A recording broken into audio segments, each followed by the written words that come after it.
kuno wanti amma ijaan argaa jiru wanni mul'ataa jiru kuni bineentii warri maqaa dallaalaatiin gartee uummata Oromoo gurguddachaa fi lafarraa dhabamsiisaa jiru. Bineentii seeraan alaa shamarran homaa hin beekne warra amma dhufe haarawaa gartee afaan waan biraa dubbatu hin beekne irratti gara suutii fi dhufne jechuudhaan Yaman keessaa gara Radaa fi Maaribii irraa gartee warri nama oloofan bineentii hashishaa tafa isaanii irratti laasgaa yookaan mastishiidhaan irratti maxxansanii akka gartee isaan waan kana dabarsaniif uummata Oromoo ibidda nyaachisaa jiranii kun ammaan kana ijoolleen sun akkuma argaa jirtan kana qabamtee irratti qabamtee bakka sakattaa yookaan fattashaa aljoof irratti qabanii tafa isaanii irraa amma ableedhaan irraa jiranii irraa baasaa jiran bineentiin kun bineentii seeraan alaa itti nama gaafachiisudha. Warri maqaa dallaalaatiin uummata Oromoo gurgurachuu baree jireenya dhuunfaa isaa dabarfachuuf jecha jireenya uummata Oromoo mana hidhaatii fi gartee lubbuu isaaniitti illee dabarsaatii jiranii. Kun uummanni keenya bakka hunda jirtan yookaan warri amma haarawaa biyya irraa dhufaa jirtan raashina waan nyaattan waan karatti nyaattan jechuudhaan bineentii lubbuu nama dabarsitu kana uummata keenya homaa hin beekne miskiina dhalaa keenya irratti fe'anii jireenya dhuunfaa isaanii dabarfachuuf jecha kunoo jireenya uummata keenya mana hidhaatii dabarsaa jiranii waan nama ajaa'ibuu fi akkuma argaa jirtan kana namni maqaa dallaalaa kanallee akka dabtanii namni beektan nuuf eertan ijoollee kana namni keenya bira hin jiru jaraatu viidiyoo kana irraa waraabe kunoo ammaan tana maqaa dallaalaa ijoolleen sun irraan deemtee warri beektan maatiin ishiidhaa yoo kan jiraatan taate akka nuuf eertan barbaanna. Nutis lubbuu jara kanaatii fi maalummaa jara kanaa argannee yennaan bira hin kunnu. Kanaaf uummanni keenya hundi akka jirtanitti waan kanaaf viidiyoo kana akkuma agartanii sheer waliin godhaatii akka gartee maqaan jara kanaa nu baramu nuuf taa'is haa ta'u. Nuuf taa'is asiniin jennaa garaa uummata keenyaa kunoo uummanni keenya yookaan dhalaan keenya shamarran keenya gartee warri shamarranii warri biyyarraa amma haaromni dhufaa jirtan waan nyaatan warri wajjin jedhanii bineentii akkanaa namni miila irratti hidhee wanni nyaatan miila irratti wanni nama hidhamu hin jiru waan nyaatan jedhanii namni akka lubbuu keessan hin dabarsine wanni nyaatan wanti dhoofamee gartee hudduu keessatti isin hidhanii miila keessan irratti isin hidhamu hin jirtu waan nyaatamu harkatti kan namaa sanii ala waan akkanaa akka hin fuune akkasuma uummanni keenya biyyaan baay'ee man keessa jirtan hundi keessan warra dhalaa keenya maalii biifirata irraa ol dhiyaatu kana hunda isaanii itti himtanii akka isaan waan akkanaa kana hin baanne dallaalaaf gartee akka gorsisan asumaan dhaamsa keenyatti dabarsuu barbaadna. Asumaan viidiyoo kana sheer waliin godhaatee akka nama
share.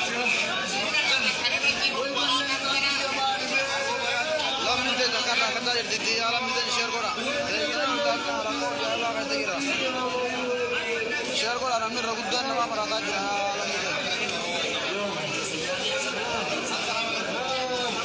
akkanatti walloon hayaatanii uffata illee hayaatanii uffata akka kaanuu hayaatanii xiqqaa duraanu follolee dhorkanii jaalam bitan share godha amen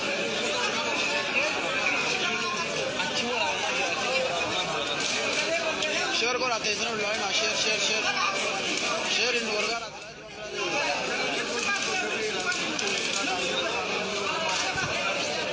jawaalan leen duraa gurguraani jawaalan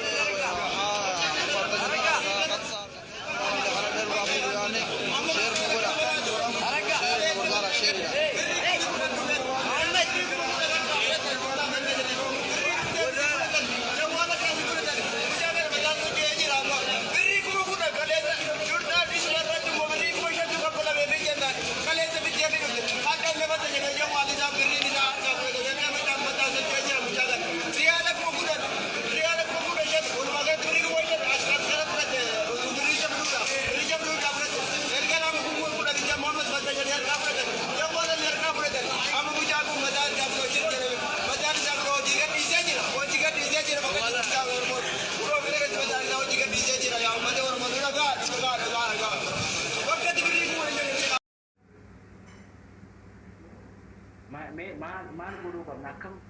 akkam yoo taane wayya karaan ittiin waan kana sagalee taanee sagalee keenya dhageemuu danda'u yoo jiraate garuma hundaanuu tattaafanna maal fa'aa godhuu dandeenya akka koominitiitti warri noorz ameerikaa kana keessa jiraatu maal gochuu danda'a wanni nurraa hafe akka jimmatti imbaasii hunda bira dheenee imbaasii isteeta keessatti waan joo barbaade nuti gaafa akkasitti feestaalii godhannee mana hunda akkasitti wanta jenne foormii guchisiisanii jira uummata galchuudhaaf dhaabnaan dhaaba itti fufni uummanni kun ni galu hanqana lamni paawara qabu naan hin beene egaa namni walitti garaa jabaatee jira ajandaa biraa okay Munir feestaalii uffachuusan sagalee akkatti isaan fudhatan tiktok irratti hin goonamoo feesbuuk irratti irra wayyaadamoo sooshaal miidiyaan kan ittiin caalatti milkaa'uu dandeenyu kam jettee yaadda akka gargaaru wallahi ani kuyyatti tiktokii faayidaa qaba Facebook media is media rakkoon kun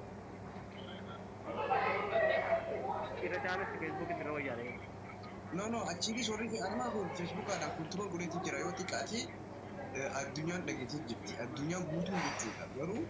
warra abbaa dhimmaatiitiitu qusee dhimma amma ijoolleen biyya arabaa ani amma aktiivistoota irra ilaaluu dhiiseetiin jira maaliif ijoolleen biyya arabaa fi wal arrabsitii jandaa biraa keessa jiranii akka sheekootiin kaleessa akkasii walitti qabamtee madarsaadhaaf wanta jaa jirti teessee ijaan laalaa jirti garuu uummata kaan mata dhuunfaa irratti xiyyeeffachuu sirriidhaa miti jeeti jaada sila sheekootiidha bakka tanatti sila ulamoota ulamoonni nu callisanii ta'anii jira nama 27 jechuun safaa ta'anii kamishmisheet keessatti torbaan dabre nam 250 imbaasuma abbatu gabaase agartee jirta uummata golba imbaasii gabaase hunta san nama Itoophiyaa keessaafuu Jimma Walloo Arsii Baalee fi Harargee dhumanii nama 250 kamishmisheet karaa Najiraanissa mootummaa Suudiitii miti anaatu isin hima amma booda yoo kamilli kee tokko isin mujiilli faan irra guddaan warri qaamaan akka fedhan haa godhatu waa'ee gosaatiif waa'ee kana ajandaa haa godhatu warri mujiilaa warri mazraa keessa jirtan warri istiraa keessa jirtan warri mana madaamii fi tajaajilanii alirratti hojjechaa jirtan akka qabantan wallaaltanii akkuma amma isin as gubbaarraa iyyaa turte sanitti mana hidhaa seentee du'aa jirti agartanii asiyasuu iyyuu achuma keessaa du'aa jira agartanii yoo isin fi iyyanne abbaan fedhe isin iyyu namni feesa warra faayila uummata sanii gadda uummata sanii sagalee ta'aaf እንደውም ጭራሽ isin gosaa wal qooddanii du'eennu sagalee isinii ta'a maraataan sagalee isinii ta'a ani ndaa'um saa rabbii garaa laafisee tumaan halkanii guyyaa isiniif iyyaa jira malee namni sin jibbee bakka ijoollee goota biyya arabaa kan sheekotii ulamaatu sin jibbee yoo namni miliyoonii duutan namni garagalee sin laalu jiru jechuudha. Kuni duguggaa shanyii jaaba keessaafuu godina shan irratti. Humni dargaggeessaa humni shamaraa kan Arsii Baalee fi Jimmaa fi Walloo keessaafuu ispeeshaalii akka amantaan hin dubbatan rakkoon qabu. Nama amantaa musliimaa hordofu parsantii 9 rakkoon qabu. Kan dhumaa jiru kan iyyaa jirus uummatuma kanaas dubbatu ajandaa biraati. Obboleeyyan kiyyaa mana nama iyyuu feestaala godhadhaa iyyaa ajandaa godhadhaa ajandaa biraa jedha hafaati torbee lamallee ta'u uummanni kun xiyyaarri hanqabu.